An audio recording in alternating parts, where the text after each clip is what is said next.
दोस्तों, आप लोगों का स्वागत है हमारे चैनल विद्या पाठ ज्ञान में। मेरे प्यारे मित्रों, जैसे कि आप लोग स्वस्थ होंगे, मस्त होंगे और अपनी पढ़ाई लगातार कर रहे होंगे। मेरे प्यारे मित्र, हमारे परीक्षा के कुछ ही दिन बचे हैं, इसलिए मेरे प्यारे भाई हमें मेहनत कड़ी से कड़ी करना होगा। मेरे प्यारे मित्र, हमारी वॉइस अच्छी नहीं है क्योंकि हमारे गले में दिक्कत है, इसीलिए इसीलिए आप लोग मैनेज कर लेना। मेरे प्यारे मित्र, कहते हैं कि कोशिश कर हल निकलेगा, आज नहीं तो कल निकलेगा। मेरे प्यारे मित्र, हम लेकर के आए हैं आज आप लोगों के लिए मोस्ट इंपोर्टेंट टॉपिक।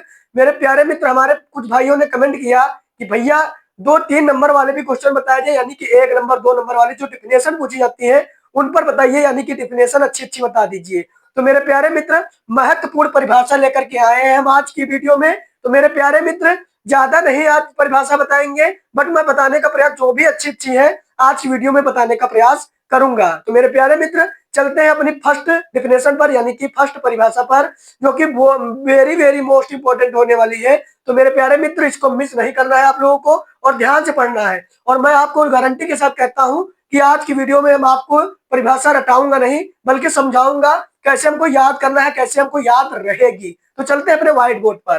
तो फर्स्ट नंबर हमारी परिभाषा है, क्या लिखा है कि कूलाम का नियम। मेरे प्यारे मित्र, कूलाम का नियम आप लोगों को आना चाहिए। ये कई बार परीक्षा में पूछे जाने वाला है हमारा जो टॉपिक है। मेरे प्यारे मित्र, ये हमारे फर्स्ट लेसन का है। तो मेरे प्यारे मित्र, क्या है डिफिनेशन कि कूलाम के नियम के अनुसार, क्या कूलाम के नियम के अनुसार दो स्थिर बिंदु आवेशों के मध्य कार्यरत विद्युत बल आवेशों Q1 व Q2 के गुणनफल के अनुक्रमानुपाती तथा तथा इनके तथा उनके मध्य दूरी r के वर्ग के व्युत्क्रमानुपाती होता है। मेरे प्यारे मित्र, आप लोगों को ये आपको कैसे याद करना है देखने का प्रयास कीजिए। क्या लिखा है कि कूलाम के नियम के अनुसार दो स्थिर बिंदु आवेशों, यानी मेरे प्यारे मित्र, कूलाम के नियम के अनुसार से Q1 व Q2 हम दो क्या बिंदु आवेश लूंगा,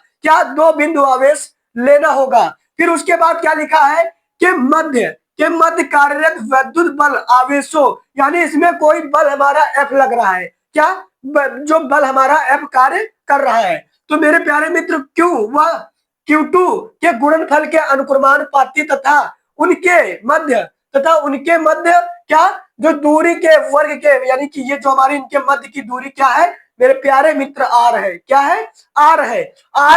R के वर्ग के व्युत्क्रमानुपाती होता है। तो देखने का प्रयास कीजिए मेरे प्यारे मित्र, कैसे होगा कि हमारा फार्मूला होता है, क्या होता है, F बराबर, क्या होता है, F बराबर होता है मेरे प्यारे मित्र, क्या होता है, इसके साथ हमारा के नियतांक होता है। आप ध्यान रखना, ये हमारा के नियतांक होता है के और Q1 Q2 और बटे हमारा क्या होता है मेरे प्यारे मित्र, R स्क्वायर होता है। अब आप लोग देखने का प्रयास कीजिए मेरे प्यारे मित्र, क्या देखने का प्रयास कीजिए, क्या लिखा था कि अनुक्रमानुपाती तथा उनके मध्य क्या दूरी R के वर्ग के व्युत्क्रमानुपाती। मेरे प्यारे मित्र, इसको कहते हैं वर्ग, यानी वर्ग के व्युत्क्रमानुपाती, यानी कि जो हमारा नीचे बटे वाला होता है उसको व्युत्क्रमानुपाती कहते हैं। अनुक्रमानुपाती यानी कि गुणा करना, आपस में गुणा करना, इनके दोनों का गुणा अनुक्रमानुपाती होता है।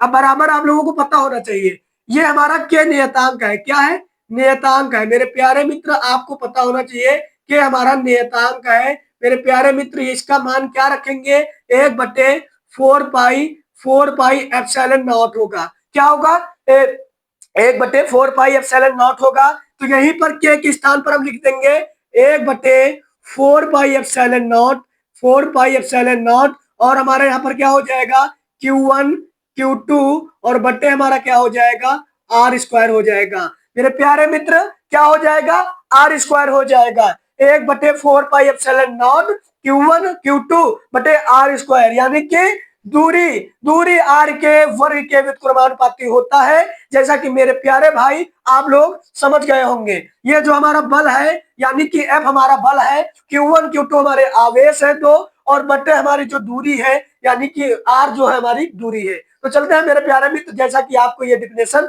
समझ में आई होगी, चलते हैं नेक्स्ट डिफिनेशन पर। मेरे प्यारे मित्र, लिखा है गॉस की प्रमेय समझाइए, यानी गॉस की प्रमेय की परिभाषा। मेरे प्यारे मित्र, सिंपल सी परिभाषा है, आपको एक बार में समझ में आ जाएगी।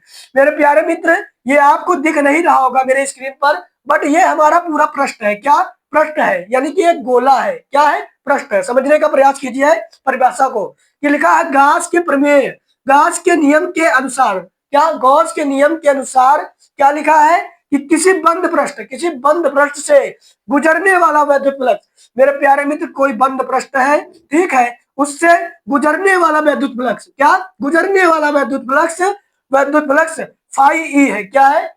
फाई ई है।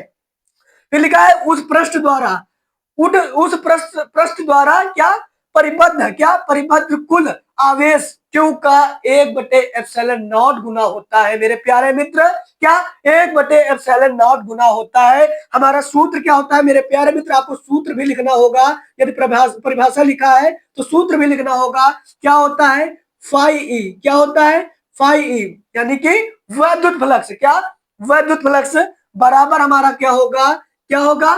Q, Q upon epsilon naught गुना। मेरे प्यारे मित्र, यहां पर होगा क्यू अपॉन एप्सिलॉन नॉट गुना। यानी मेरे प्यारे मित्र, यही हमारा क्या होगा? यही हमारा होगा क्या? गॉस का नियम का सूत्र होगा। यानी कि गॉस की परिभाषा ये होगी कि गॉस के नियम के अनुसार किसी बंद पृष्ठ से गुजरने वाला, क्या गुजरने वाला वैद्युत फ्लक्स फाई उस पृष्ठ द्वारा परिबद्ध कुल आवेश के क्यू का एप्सिलॉन नॉट गुना होता है। मेरे प्यारे मित्र, आपको ये दोनों डेफिनेशन बहुत अच्छे तरीके से आ गई होंगी। क्या आपको ये पूरी जो दो डेफिनेशन हमारी है आपको अच्छी तरह से आ गई होंगी। चलते हैं मेरे प्यारे मित्र अपनी नेक्स्ट डेफिनेशनों पर। तो आप लोगों को क्लास मिस नहीं करना है। मेरी वॉइस में थोड़ी दिक्कत है मेरे प्यारे मित्र, मैनेज कर लेना, क्योंकि आपकी परीक्षा का सवाल है। तो वॉइस से नहीं, हमको अपनी पढ़ाई से मतलब है। क्या? वॉइस से नहीं, हमको अपनी पढ़ाई से मतलब है। कैसी भी वॉइस हो, हम मैनेज करेंगे या करना होगा तुम लोगों को। चलते हैं मेरे प्यारे मित्र नेक्स्ट परिभाषा पर, यानी नेक्स्ट हमारी डिफिनेशन क्या हो। तो मेरे प्यारे भाइयों, आप लोगों की नेक्स्ट डिफिनेशन कौन सी है देखने का प्रयास कीजिए। क्या लिखा है? वैद्युत द्विध्रुव। क्या? वैद्युत द्विध्रुव इंपॉर्टेंट मतलब इंपॉर्टेंट डिफिनेशन। तो क्या होगा? यदि यदि समान परिणाम व विपरीत प्रकृति के दो आवेश अति अल्प दूरी पर स्थित हो, इस प्रकार बना निकाय वैद्युत द्विध्रुव कहलाता है। मेरे प्यारे मित्र, यदि आप समान परिणाम व विपरीत प्रकृति के दो आवेश हो, यानी कि समान परिणाम हो और प्रकृति जो हो विपरीत हो, यानी कि Q1 व Q2 हो, तो अति दूरी यानी कि 2L पर स्थिर हो, इस प्रकार बना निकाय वैद्युत द्विध्रुव कहलाता है। मेरे प्यारे भाई, क्या कहलाता है? वैद्युत द्विध्रुव कहलाता है। तो चलते हैं नेक्स्ट हमारा है कि वैद्युत द्विध्रुव आघूर्ण। ये मेरे प्यारे मित्र इंपॉर्टेंट है, इसका डेरिवेशन भी होता है। मेरे प्यारे मित्र, ये इंपॉर्टेंट हमारी डिफिनेशन है मेरे प्यारे मित्र। तो देखते हैं कैसे हो क्या है। तो वैद्युत द्विध्रुव के किसी एक आवेश का मान तथा दोनों आवेशों के बीच की अल्पतम दूरी के गुणनफल का द्विध्रुव आघूर्ण कहलाता है। क्या? वैद्युत द्विध्रुव आघूर्ण कहलाता है। इसका फार्मूला मेरे प्यारे मित्र होता है P बराबर क्या होता है? P बराबर होता है क्या होता है? P बराबर मेरे प्यारे मित्र होता है 2Q12 होता है। क्या होता है? इन दोनों में से किसी को एक का आवेश ले लीजिए और इनके बीच की दूरी जो अल्पतम है 12, यानी यही हमारा फार्मूला होगा मेरे प्यारे मित्र। जैसा कि आप लोगों को समझ में आया होगा। क्या? जैसा कि आप लोगों की समझ में ये भी आया होगा। तो मेरे प्यारे मित्र, हमारी वॉइस सही नहीं है, इसलिए हम आपको मिलते हैं नेक्स्ट वीडियो में। तब तक सभी भाई अच्छे से अच्छे मेहनत करते रहिए। आपके पास जो भी नोट्स हो उनको पढ़ते रहिए मेरे प्यारे मित्र। ज्यादा टाइम नहीं बचा है, मेरी वॉइस गड़बड़ है, नहीं तो मैं और डिफिनेशन कराता। अभी बहुत सारी डिफिनेशन है मेरे प्यारे मित्र। नेक्स्ट वीडियो में जैसे ही हमारा गला सही होता है, यानी हमारी वॉइस सही होती है, हम आप लोगों के लिए बहुत बड़ी वीडियो अच्छी से अच्छी बनाने का प्रयास करूंगा। तब तक सभी भाइयों को जय हिंद, जय भारत, राम राम, राधे राधे।